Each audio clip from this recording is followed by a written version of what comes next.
अऊज़ु बिल्लाहि मिनश्शैतानिर्रजीम बिस्मिल्लाहिर्रहमानिर्रहीम रब्बि इश्रह ली सदरी व यस्सिर ली अमरी वहलुल उक़दतम मिन लिसानी यफ़क़हू क़ौली। हम देख रहे थे इस्तिक़ामत वाले।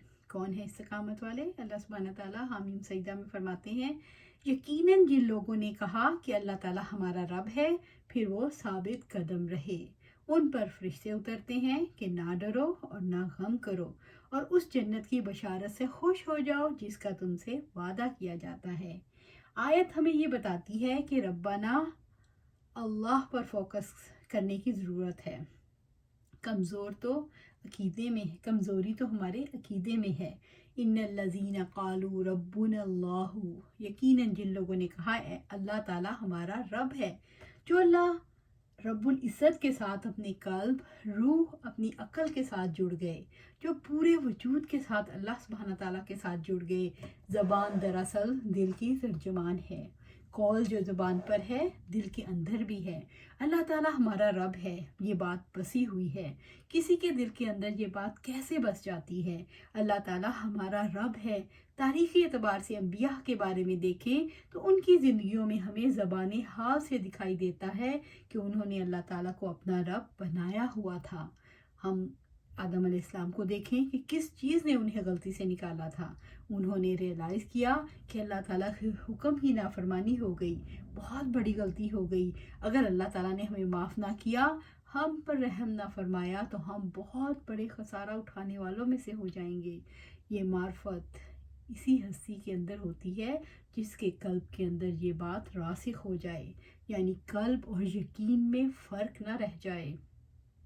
अल्लाह ताला हमारा रब है, महज ज़बान की बात ना रहे तो बात इल्म की है। वर्रासिखून फिल इल्मी, सूरत आल इमरान। और इल्म की पुख्तगी रखने वाले, आती ये बात इल्म के तो तवस्सुत से ही है, लेकिन दिल में बस जाए तो सारे मामलात आसान हो जाते हैं।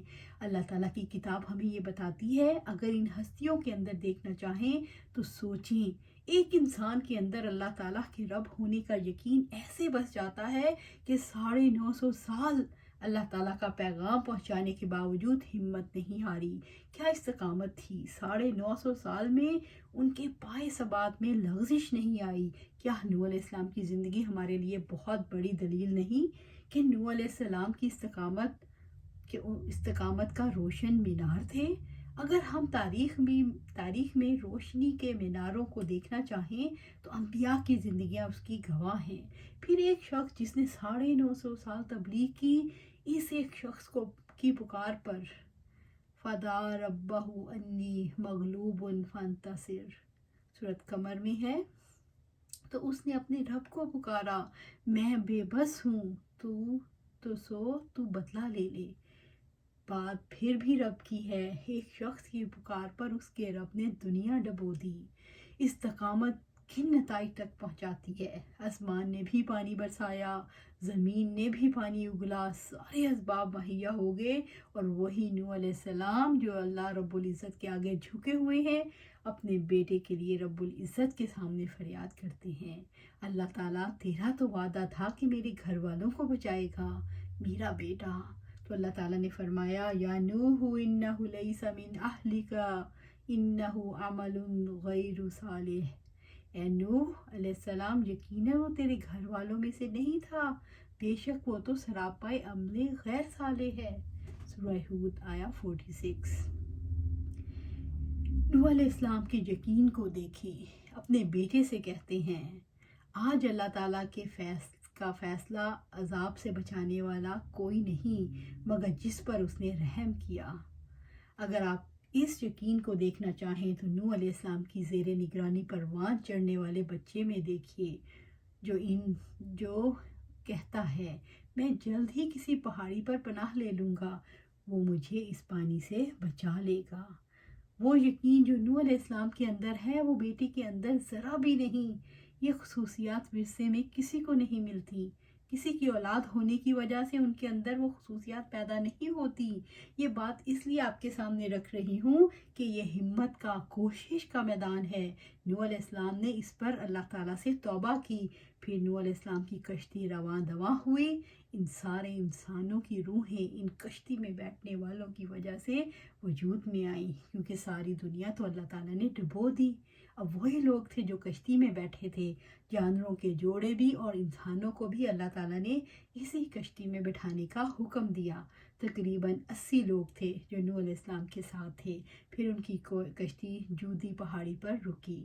استقامت لہروں کے ساتھ بہہ نہیں گئی کہ کوئی گھبراہٹ نہیں، کوئی پریشانی نہیں۔ اپنے ساتھیوں کے ساتھ جب زمین پر اترے، کسی قسم کی مایوسی نہیں۔ مایوسی انسان کے اندر کیوں آتی ہے؟ کٹی پتنگ ہونے کی وجہ سے ڈور ٹوٹ جاتی ہے۔ بندے کا تعلق اپنے رب سے ٹوٹتا ہے تو وہ مایوسی میں گرتا ہے۔ اگر ہم استقامت دیکھنا چاہیں تو نوح علیہ السلام کے بعد جو قوم دنیا میں بسائی گئی وہ قوم عاد تھی۔ ساری قوم ایک طرف اور ہود علیہ السلام کی دعوت ایک طرف۔ ہر پیغمبر نے ایک ہی چیز کی دعوت دی، وَاعْبُدُوا اللَّهَ وَلَا تُشْرِكُوا بِهِ شَيْئًا، سورۃ النساء آیت 36۔ اور اللہ تعالیٰ کی عبادت کرو اور اس کے ساتھ کسی بھی چیز کو شریک نہ بناؤ۔ استقامت تلاش کرنا چاہتے ہیں تو انبیاء کی دعوت میں دیکھیے انسان کیسے شریک ٹھہراتا ہے۔ اس کی گھبراہٹ بتاتی ہے کہ وہ اللہ تعالیٰ کی طرف نہیں دیکھتا، غیر اللہ کی طرف دیکھ رہا ہے۔ غیر اللہ کی طرف جب بھی دیکھیں گے گھبراہٹ آئے گی، غیر اللہ کی طرف جب بھی دیکھیں گے مایوس ہوں گے۔ غیر اللہ میں آپ خود بھی شامل ہیں، اپنی طرف دیکھیں گے تب بھی، کسی اور کی طرف دیکھیں گے تب بھی، اسباب کی طرف دیکھیں گے تب بھی۔ ہود علیہ السلام جب اپنی قوم کو دعوت دے رہے تھے، قوم نے ان کی دعوت کو قبول نہیں کیا۔ نوح علیہ السلام کے لیے اللہ تعالیٰ نے لشکر بھیجے۔ وہ دنیا میں انسانوں کی فوجیں ہوتی ہیں۔ سلیمان علیہ السلام کے دور میں اس میں بہت وسعت آ گئی۔ ان کے لشکروں میں جانور، جنات، پرندے سب شامل تھے، لیکن اللہ تعالیٰ کے لشکر جانتے ہیں اللہ تعالیٰ کا لشکر کون ہے؟ وَمَا يَعْلَمُ جُنُودَ رَبِّكَ إِلَّا هُوَ، سورۃ المدثر آیت 31۔ اور تیرے رب کے لشکروں کو اس کے سوا کوئی نہیں جانتا۔ سبحان اللہ۔ نوح علیہ السلام کے دور میں پانی نے وہ کردار ادا کیا جو کوئی فوج ادا نہیں کر سکتی۔ پانی ہمارے رب کا لشکر ہے، تو انشاءاللہ ہم نے مایوس نہیں ہونا، ہم نے صرف اللہ کے ساتھ اپنا جوڑنا ہے رسی کو، اور پھر اس پہ جم جانا ہے، کہنا ہے اللہ میرا رب ہے، دیٹس اٹ، بس اسی پر ہم نے چلنا ہے، کچھ ہو جائے بس اسی پر ہم نے چلنا ہے۔ اللہ سبحانہ تعالیٰ ہمیں استقامت عطا فرمائے۔ اور یہ کب آئے گی؟ جب ہم اپنی زندگیاں قرآن و سنت کے مطابق گزاریں گے۔ اللہ سبحانہ تعالیٰ ہمیں قرآن و سنت کے مطابق زندگی گزارنے کی توفیق عطا فرمائے اور اس پر جما دے۔ آمین یا رب العالمین۔